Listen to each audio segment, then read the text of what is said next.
ability to access information from unofficial sources now. It turns out to be real information and very beneficial. That's a new thing. That's a new thing. That's a new thing. That's a new thing. That's a new thing. That's a new thing. That's a new thing. And so in that sense, we're lucky. The boys in an uphill slodge. You know, there's so much shit you have to deal with, and so many people are just so their informed idea is so incorrect. Demons be gone. Be gone, demons. In order to shift that, Be gone. Leave this studio! it takes so much effort. Leave this planet. There's so many competing voices,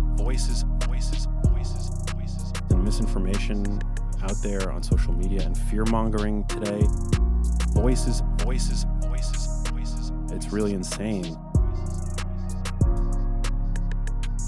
There are lots of tools at people's disposal. And it frustrates me sometimes on social media where you see, you know, people, especially those in the so-called evidence-based community that seem to be, that get so down on what they're simply not up on. You know, they tend to write these tools off as being trivial, or, you know, they'll even talk disparagingly about them. And I think whatever tool is at your disposal that you have the ability to use today, I mean, I think that's a great thing, you know. The more awareness we have, the better. The sooner you can get a handle on your risk factors, you know, some of which include nutrition, but also social isolation is a risk factor. And what is it about that causes it to become a risk factor?